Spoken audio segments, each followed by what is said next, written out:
ต้องบอกนะថ្ងៃមុនមកដាក់មេនេះហើយមានអ្នកសួរអាពីលុះច្រើនណាចង់រកទិញឥឡូវថ្ងៃនេះមេអាពីលហ្នឹងរកឈ្មោលគាត់ហៅមកដាក់ទៀតហើយគោបងនៅតាពាំងឈូកបងប្អូនគោបងនៅតាពាំងឈូកចាំមើលទៀតឲ្យមើលអាកូនបាគាត់ឃើញបងប្អូនសួរច្រើនណានេះដាក់មេនេះដាក់មេមួយនេះប្រកាសហើយហ្មងបាទមេបាទកូនតូចហ្នឹងបងប្អូនមីនេះដាក់មួយចៅសួរចៅសួរគោបងនៅទីតាំងគាត់នៅតាពាំងឈូកបងប្អូនខាងកើតអង្គតសោមខាងកើតផ្សារអង្គតសោមដាក់មកចៅសួររួចរាល់ហើយមេវាហើយមេនេះមុនដាក់មករាជសីការ៉េមួយតែឥឡូវឲ្យមកមើលអាកូនបាគាត់តិចនេះបងប្អូនសួរច្រើនមែនតើបន្តិចទៀតយើងនឹងដឹងហើយថាម្ចាស់គាត់លក់ឬក៏មិនលក់ខ្ញុំនឹងសួរបញ្ជាក់ឲ្យច្បាស់អាពីល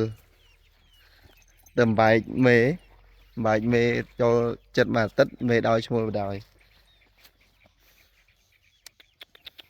នេះដើរតាមមនុស្សអាយុចូល75ខែបងប្អូនចូល5ខែបងហើយ5ខែបងប្អូនមើលចាប់អារម្មណ៍ហ៎មិនចាប់អារម្មណ៍មិនបាទលើកមុនមកមានអ្នកចាប់អារម្មណ៍ច្រើនណាអាពីលណាដល់ពេលឥឡូវនេះសួរម្ចាស់ច្បាស់ហើយស្ដាយមែនតើបងប្អូនអើយបាទគាត់លក់បាត់ហើយត្រូវថ្លៃមួយគេបាត់ហើយតម្លៃគឺធូរមែនតើបងប្អូនធូរមែនតើហ្មងតម្លៃគោផែនប៉ុណ្ណេះតម្លៃនេះបងគាត់លក់ឲ្យគេបាត់ហើយមកដល់យឺតមកចំហៀនបាត់ហើយអានេះដាក់ទៅយកចិញ្ចឹមចណ្ដាញវិញលឿនណាគោវាបំពេញឡើងអានេះផែនបាទវាស្រួលចិញ្ចឹមឯប៉ុណ្ណេះហើយដាក់ទៅឡើងលឿនណាផ្លាច់លឿនណាអ្នកចិញ្ចឹមចណ្ដាញគឺត្រូវហើយអ្នកយកទៅចណ្ដាញក៏បានអ្នកថែទុកធ្វើបាជន់តាមភូមិមេតាមភូមិបានណាគ្រាន់តែដឹងតម្លៃស្ដាយមែនតើបងប្អូនតម្លៃគាត់លក់ឲ្យគេតម្លៃក្រោម2លានបងប្អូនបានតែ1លានក្រាស់ទេលក់បាន1លាន8ហើយគោប៉ុណ្ណាណៃបងប្អូនចឹងមិនថាស្ដាយអាកូនយកទៅដាក់ចិញ្ចឹមវិញឡើងលឿនអាគោវាបំពេញ